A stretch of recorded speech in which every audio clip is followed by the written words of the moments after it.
Now, so before we go into the webinar agenda, I would just like to play 3 videos from UNESCO. So to kick off the workshop, we have a speech by Mr. Muhammad Jalil, Director of UNESCO Jakarta. And the second video is by Laurel 2020 International Rising Star, Dr. Cristina Romero. And the third video showcases women scientists from the Indian Institute of Science.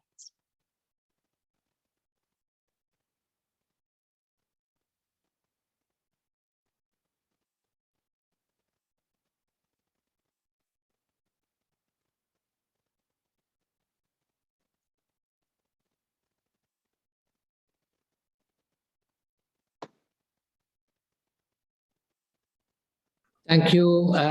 Good afternoon, ladies and gentlemen, distinguished speakers. I know that you are coming from different countries. I think I just saw them this morning, 19 countries, very impressive. I think to our UNESCO series of regional workshop, supporting skills for women innovators. First of all, I would like to extend my sincere gratitude to our collaborators. Mrs. Jasmine Tang, leading Empire Code Loves Back team. Professor T.A. Abinadan and his team from the Indian Institute of Science.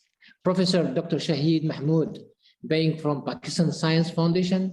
This series of workshops for women innovators and this opportunity to reflect together on what is innovation in different sectors could not have taken place without the support of each of our partners. At UNESCO, we have 2 global priorities, Africa and gender equality.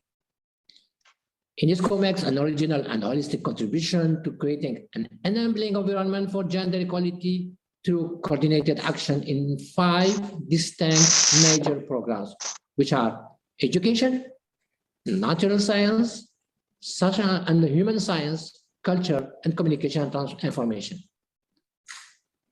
As you may know, in our region and in science and STEM field, even taught, we have champions of gender equality, like the Philippine ranking at the 17th place in 2021, Global Gender Equality Index. The region only count 8 out of 39 countries, with a proportion of female researchers of 50% or above, as you can see it. But UNESCO message is clear. Women and men must enjoy equal opportunities, choices, capabilities, power, and knowledge as equal citizens, equipping girls and boys, women and men with the knowledge, value, attitude, and skills to tackle gender disparity is a condition to building a sustainable future for all. This is UNESCO message. In the natural science sector, UNESCO works toward providing strong role models for women. And we also develop women's skills and capacities in cities, science and engineering, technology and innovation, and also STEM. As the Regional Science Bureau, UNESCO Office Jakarta has also been contributing toward gender equality with strategic collaboration and activities. For example, within UNESCO L'Oreal for Women in a Science program, we have encouraged digital skills capacity building for girls in the region. In collaboration with Asian Foundation and Microsoft Philanthropy, UNESCO has promoting digital literacy and skills for underprivileged youth since 2019, and we continue. This regional online workshop on supporting skills for women innovators has been designed to, first, serve as platform to sharpen participating skill set. Second, to widen participant perspective on current technology and innovation trends. And finally, and most important, to encourage you, young girls and women innovators with the opportunity to emit innovative role models from emerging startup and small and medium enterprise in the region.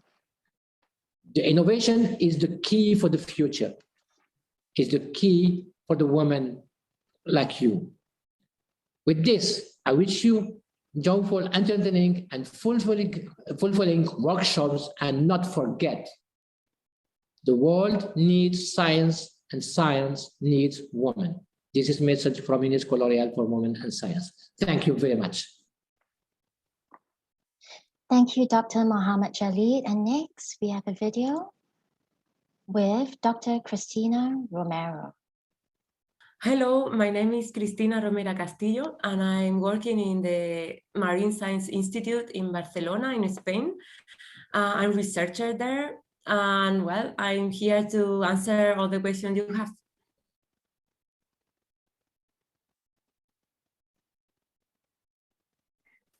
Okay, well, since I was a kid, I was very curious to understand how everything works, especially how the world, the planet works. So I used to read a lot and also to watch documentaries and wondering about things, about all the time asking my parents and my teachers about things. So I guess that I have these things since I was a kid, but I still didn't know I want to be a scientist, because at that moment I didn't know, I had no contact with scientists. I didn't know, I didn't have anyone in my family or close to me, so I wasn't sure what a scientist did or used to do. But I think that curiosity was there, and with time I decided I love science, and I started to do some research, and then I decided I like it and decide to take that pathway.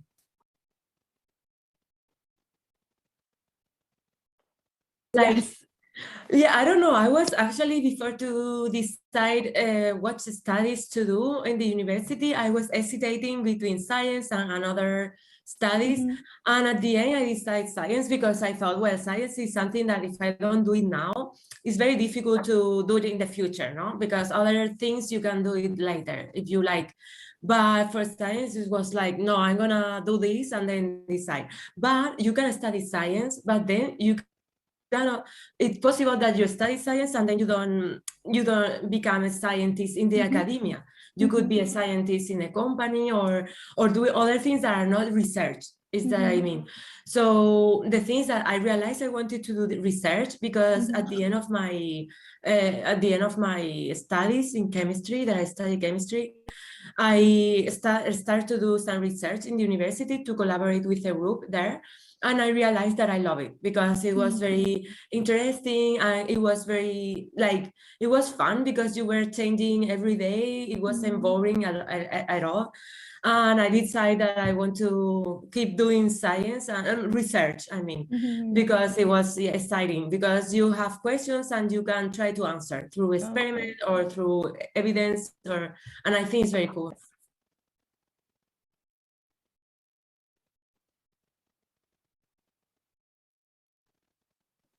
Okay, so well, that I have seen and I use, it's very important to have computing skills, because to analyze that data, this is very important in science and in many careers.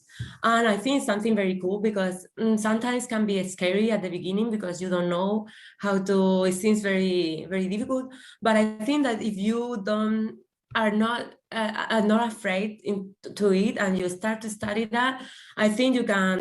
Yeah, it's very cool, because it's like to me, for example, that is like to make me, it's like meditation, because I completely forget about the world Forget around. the time. When I'm programming, for example, I forget everything. I like focus, and I think it's very cool once you get used to, no? You learn it. I know that at the beginning it can be scary, can be like, can cause rejection of the people people saying, oh, I don't want to, this is too difficult. But I would say to just go for it, because then it's very useful, and it's very, and it gives you a lot of, it will open you a lot of pathways in your career, in many careers, no, in science and in other. Also, like, for example, communication skills are also very important, because it's very important to know how to transmit your message and to a wide, a broad public, no? So this is another skill that I also would recommend to the girls to also develop, because sometimes in science and in other disciplines, there is a lack of women communicating. And I think we need more women also communicating science and other things. So I think this is another skill that could be very useful for them. And I try to also to practice, because I think it's very important.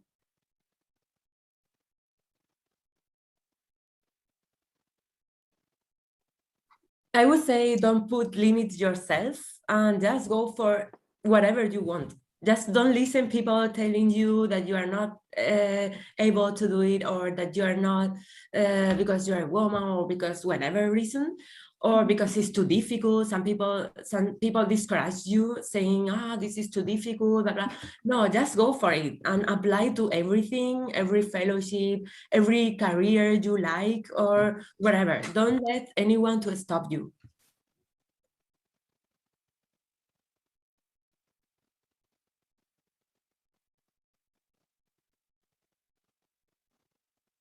Thank you, Dr. Romero. And our third video would be the women scientists from the Indian Institute of Science.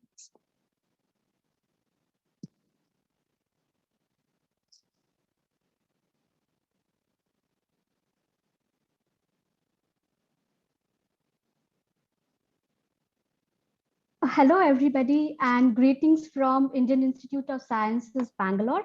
I am Dakshita Lingayat, a policy research fellow at IISc Bangalore. And I'm also joined by my colleague, Amrita Mukherjee, who is also a policy research fellow. We are going to be talking about the findings of our study, Needs and Assets Mapping for Women in SETI in Asia Pacific countries. And we're also going to introduce the second phase of the study, which is Women in Innovation in Asia Pacific countries. Both are supported by UNESCO Jakarta. To give a brief overview of the study on women in SETI, SETI is Science, Engineering, Technology, and Innovation. For the study, we had selected 5 countries from 5 different regions of Asia Pacific, of Korea and Samoa. And to derive the findings and suggest way forward, we took 3 steps. The first, we did mapping of resource allocation and prioritization to improve women's participation in SETI. Then we assessed women's actual participation, the promotion and performances in SETI. And finally, we assessed the gaps and suggested way forward. 3 methods we've used. So the larger chunk of our data is from secondary literature, and to substantiate the secondary literature, we have conducted surveys and thematic focus group discussions. On the basis of these, we did an extensive exercise of country profiling, which I'm not going to talk about today, but which can be found in the report. The second part we did was a comparative analysis on the basis of some common assets and gaps in 5 countries. So the first asset is there is a gender parity in primary and secondary level of education in all 5 countries. For all the countries, there are legal and policy interventions in place to improve women's participation and performances. Then all of the countries are in collaboration with international organizations like UNESCO, OWST, and many other, and they are also collaborating with different countries. There are a few gap areas which we identified could use some interventions.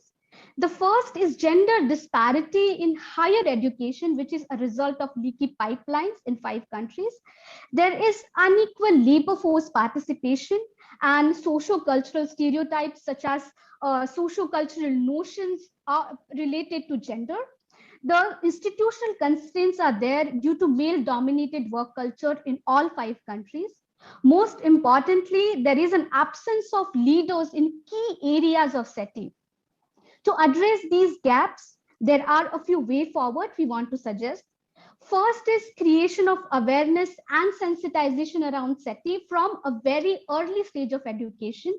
Gender responsive policies and programs need to be devised along with having a gender component for each and every policy of the country. Leadership building is also a crucial intervention. For young women pursuing education and their careers in the area of SETI, mentorship, training, and incentivization is crucial. Along with that, a very context-specific and more in-depth international engagement is required. These are the way forward. To discuss more about the findings, now I'll invite my colleague Amrita Mukherjee. Over to you, Amrita. Deriving from the common assets, gaps, and way forward, what we have come up with are vehicles of change, which is a policymaker's guide. So concrete pointers towards policymakers across Asia Pacific and specifically in the 5 study countries, which would help catalyze women's position in SETI. So we begin with the notion of no one woman, which is the recognition of women's heterogeneity, the intersectional identities of women and relating to that relevant policy making. The second is beginning early. So early stage interventions in education through a gender responsive curriculum development, gender responsive teaching methods and processes.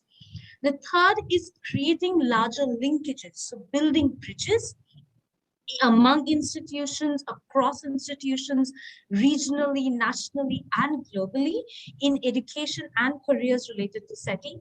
The fourth being leveling playing fields, so not just addressing explicit gender biases, also taking into account the fact there are a number of implicit or gender invisible biases that exist, and these need to be addressed, and overcoming gender blindness in institutions. The fifth being coming together is the collectives and support net formation of collectives and support networks and advocacy groups in SETI. The sixth being creation of more leaders and decision makers, more women leaders and decision makers. The seventh is through the gender looking glass. So creating policies for gender, yes, but also creating more policies which are responsive to gender, which account for gender. Next slide. So with this, we come to the next phase of our study. One major issue that we understood and that we mapped was the limited participation or the limited access of women in the field of innovation, which led us to the second phase of